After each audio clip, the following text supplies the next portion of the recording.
Hey party people, PandaBrady here.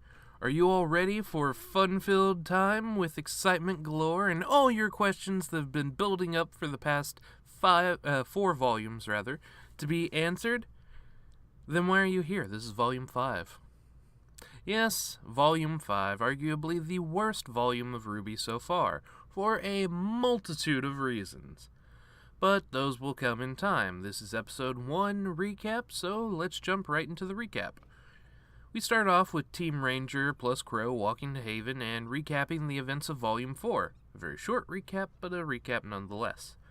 Crow shows off Mistral and Ranger look as the population have become flat and unmoving. This happened in Volume 3 as well, but only to Ty. Honestly, I think they wanted to show off some of the beautiful art without having to 3D animate all of these characters, show how packed it is, stuff like that. See, this place is packed. Menagerie is not. We jump over to Weiss, who's on the cargo ship, where she hears some foreshadowing. But, we go back to Ranger. Everyone is happy to finally make it to Haven, but it's quiet. Too quiet. Because the headmaster Lionheart was running late and sent his staff away while classes were out of session. We now check on Blake and Sun. Ilya drops by to speak with Blake, and Blake wants her to switch sides. Ilya wants Blake to leave Menagerie, and then leaves. Lionheart explains what happened in Mistral since the tournament, and mentions that the Spring Maiden is missing. This is when they explain that the relics are locked away and can only be reached by certain maidens. Now, I have to address the elephant in the room.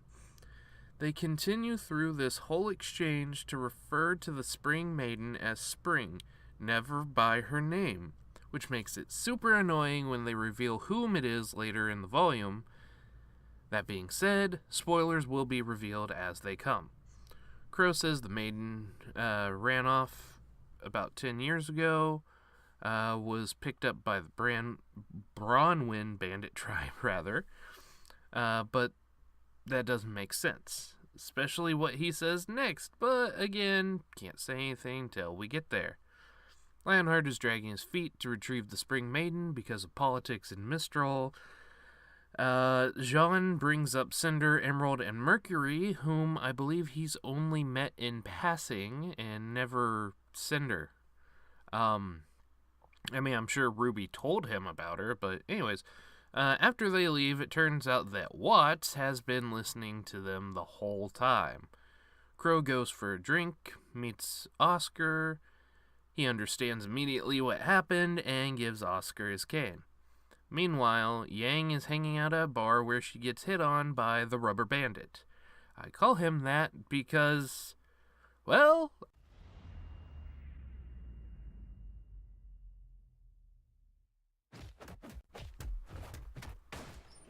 yeah. After the punch, we see a little shaking from Yang's real arm. Turns out Yang is looking for Raven and heads out, but not before being told by Rubberman that he knows where Raven is. Oscar finds Ranger showing up with a drunken Crow, and that's the end of the first episode. Good start. Hindsight makes it a little annoying, but it was a decent start. No action, but hey, you don't need action for it to be a good story. The animation looks alright, if not a little bit stiff for now. The voice acting is normal comparatively to the rest of RWBY. And so far, there have been small inconsistencies that just kind of irritate me, but I can deal with it. So yeah, that is the first episode, 22 minutes into 4 minutes. There we go. And yeah, I will be continuing this because RWBY Volume 6 will be airing for first members in October. I believe October 27th is what it said. At that time, I will be doing recaps and discussions, R&Ds, of Volume 6 as they come. I'll need a first membership, though. Oh well, I can do that. If you want to hear more RWBY-based content, go ahead and leave a comment below. If you liked what you heard, why don't you go ahead and like and share, subscribe, become part of the Panda Party, because there ain't no party like a Panda Party, because Panda Party don't stop. And I'll see you guys in the next video. Later.